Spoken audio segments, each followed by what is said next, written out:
जय हिंद फ्रेंड्स। तो आज हम डिस्कस करेंगे जो एपीएससी का जो न्यू नोटिफिकेशन आ चुका है उसके ऊपर। तो कितना वैकेंसीज है टोटल? 235 वैकेंसीज। 235 वैकेंसीज है यहाँ पे। टोटल कितना? 235। और वहाँ से वोमेन के लिए कितना है? 53। 235 टोटल वैकेंसीज है। वहाँ से वोमेन रिजर्व फॉर वोमेन के लिए 53 वैकेंसीज है। और यहाँ पे बहुत सारे पोस्ट है। यहाँ पे एस है, एपीएस, सुबरिटेंडेंट ऑफ टैक्सेस, ऐसे वगैरह बहुत सारे हैं। तो जो एस का जो वैकेंसीज है कितना है टोटल? 45। और वहाँ से वुमेन कैटेगरी के लिए 12 है। और वहाँ पे जनरल कैटेगरी के लिए कितना है एस में? 21। और रिजर्व फॉर वुमेन 6। ओबीसी का 18। वहाँ से 5 रिजर्व फॉर ओबीसी। तो एससी के लिए नहीं है इस बार एस में। एसटीपी के लिए 4 है और वहाँ से एक वैकेंसी वुमेन के लिए है।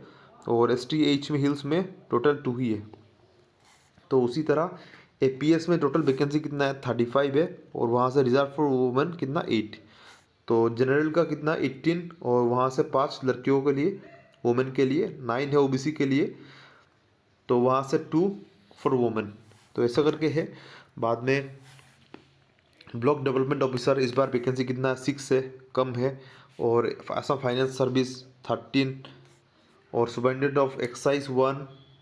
और सुपरिटेंडेंट ऑफ टैक्सेस 1। और इस पर जो Asian register of cooperative societies इसका भी 4 है। तो कम है वैकेंसी। और हाईएस्ट वैकेंसी जो है यहाँ पे असिस्टेंट अकाउंट्स ऑफिसर, इसका 107 है। 107 हाईएस्ट पोस्ट यहाँ पे ही है। और यहाँ से वुमेन के लिए कितना कैटेगरी, कितना वैकेंसीज है? 31। तो इसमें वैकेंसी ज़्यादा है। For general candidate 57। और वहाँ से वुमेन के लिए 17। For OBC 28। For women 8। और एससी के लिए 7 है, वुमेन 2। एसटीपी प्लेन्स के लिए 10। For women 3। एसटीएच हिल्स के लिए 5 एंड वुमेन 1। तो ऐसा करके वैकेंसीज को डिवाइड किया गया है। तो इसका जो प्रोसेस है एपीएससी का, तो एपीएससी जो एग्ज़ाम होता है 3 टायर में होता है। तो फर्स्ट टायर मतलब प्रीलिम्स होता है। प्रीलिम्स के बाद जो सेकंड टायर होता है मेंस। तो प्रीलिम्स जो होता है कितना मार्क्स का? 400 मार्क्स का होता है। वहाँ पे सी सेट एक मैथ पेपर है जिसमें मैथ्स, रीजनिंग एंड इंग्लिश होता है। वो उसमें 200 होता है मार्क्स, लेकिन 80 क्वेश्चन है। तो वो क्वालिफाइंग इन नेचर है। तो क्वालिफाई करने से हो गया। जब उसके ऊपर मेरिट बेस नहीं होता है, मेरिट होता है जीएस पेपर के ऊपर। तो जीएस मतलब वहाँ पे general studies, history, geography, polity, current affair सब कुछ वहाँ पे आता है पूरा। उसके ऊपर ही मेरिट बेस होके मेंस में बैठते हैं एग्ज़ाम में। तो कितने लोग? 11-12 टाइम्स वैकेंसी का 11-12 टाइम्स लोग मेंस में बैठते हैं। जो प्रीलिम्स में जितने लोग भी अप्लाई करेंगे, अप्रोक्स 70-80,000 हर साल अप्लाई करते हैं। तो वहाँ से 11-12 टाइम्स ऑफ द वैकेंसी, मतलब इस बार वैकेंसी कितना है? 235 है। दैट मीन्स इसका 11-12 टाइम्स करेंगे तो लगभग 2500, लगभग 2500 लोग, ऐसा लोग बैठेंगे। उसके ऊपर नहीं जाएगा वो। इतने लोग ही बैठेंगे मेंस के लिए। और फिर मेंस जो होता है, मेंस में कौन लोग पास करते हैं? वैकेंसी का जो 3 टाइम्स, वैकेंसी 235 है, इसका 3 टाइम्स कितना होगा? एटलीस्ट पकड़ लो 700 समथिंग होगा। उतना लोग ही मतलब मेंस इंटरव्यू तक जाएंगे।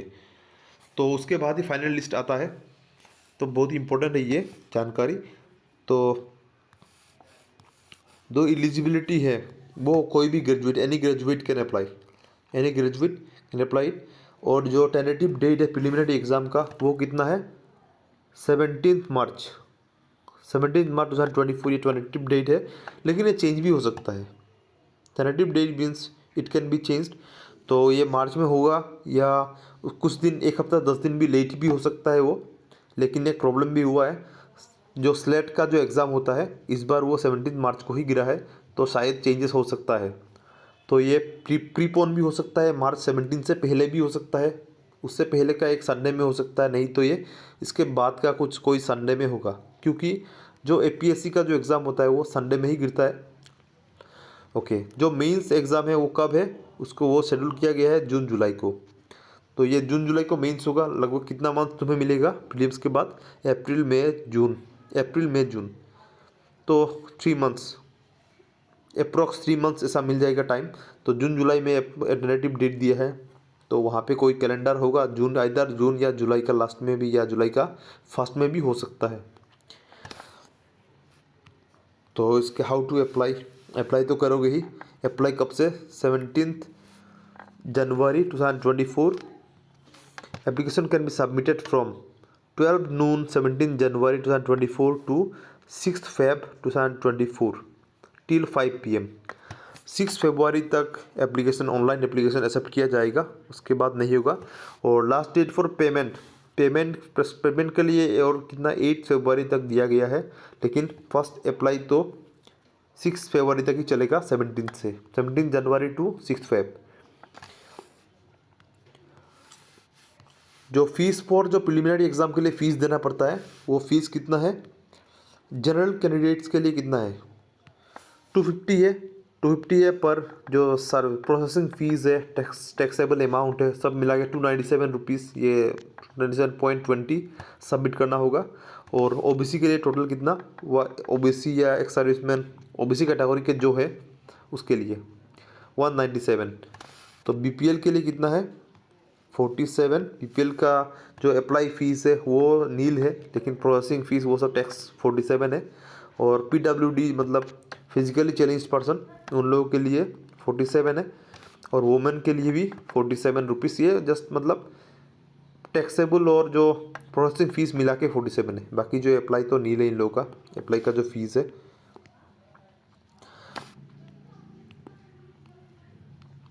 एलिजिबिलिटी जो एज है कितना है? 21 years, should not be less than 21 years. 21 years से कम नहीं होना चाहिए, and more than 38 years of age. 38 years से ज़्यादा नहीं होना चाहिए। ये जनरल कैंडिडेट के लिए है। और जो डेट दिया है, जो कैलकुलेशन करना है तुम्हें एज का, वो डेट दिया है 1/1/2023। इस डेट के मुताबिक, अकॉर्डिंग टू दिस डेट तुम्हें काउंट करना है। और यहाँ पे कुछ रिलैक्सेशन भी है जो ओबीसी एसटी ये सब के लिए।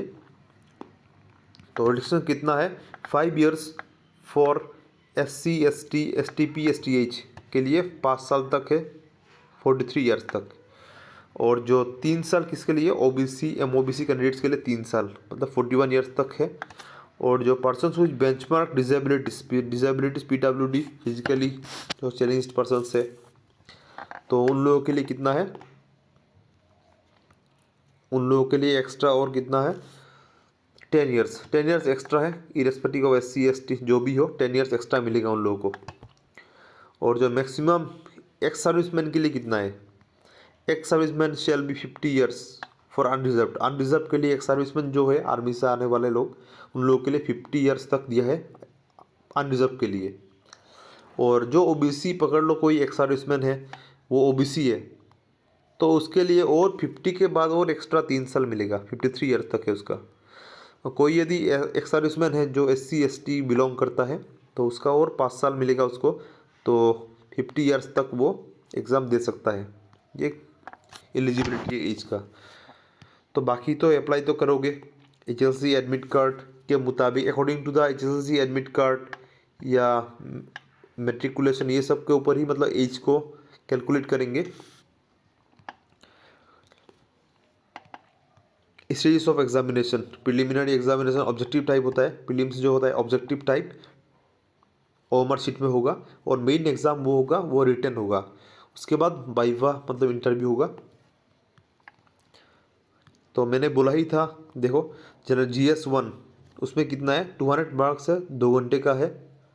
ऑब्जेक्टिव टाइप क्वेश्चन आता है ओएमआर शीट में। और पेपर 2 जो है GS2 मीन्स जो सीसेट पेपर है मैथ्स का, वही है। तो टोटल 400 मार्क्स। जो मेन एग्जामिनेशन है, मेन एग्जामिनेशन कितने लोग बैठेंगे वहाँ पे? 11-12 times of the 11-12 times the number of vacancies. 11 to 12 times the number of vacancies लोग बैठेंगे मेंस एग्ज़ाम देने। तो मेंस एग्ज़ाम की टोटल मार्क कितना होगा वहाँ पे? 1680, 1680 मार्क्स टोटल होगा। 1680 नहीं, वहाँ से 180 माइनस होगा, क्योंकि 180 जो होगा इस बार इंटरव्यू का जो मार्क है, ये एक मेजर चेंजेस है। इंटरव्यू में पहले ज़्यादा मार्क था, अभी 180 मार्क दिया है। तो ये एक चेंज हुआ है। तो इंटरव्यू का रेशियो जो परसेंटेज जो मार्क्स है वो कमा दिया है इसमें। अभी तो पूरा मेंस को जो एग्ज़ाम होगा उसके ऊपर पूरा डिपेंड करेगा, इंटरव्यू में कमा दिया मार्क्स। तो इंटरव्यू में कितने लोग बैठेंगे? 1:2 रेशियो 1:3। दैट मीन्स एक वैकेंसी के अगेंस्ट में 3 लोग जाके इंटरव्यू देंगे। वैकेंसी इस बार 235 है, दैट मीन्स उसका यदि 3 गुना करेंगे तो कितना 700, अप्रॉक्स 700 लोग बैठेंगे इंटरव्यू देने के लिए। वहाँ से फाइनल लिस्ट निकलेगा फिर। तो यही जानकारी देना था। तो वीडियो अच्छा लगे तो लाइक शेयर सब्सक्राइब करना। जय हिंद।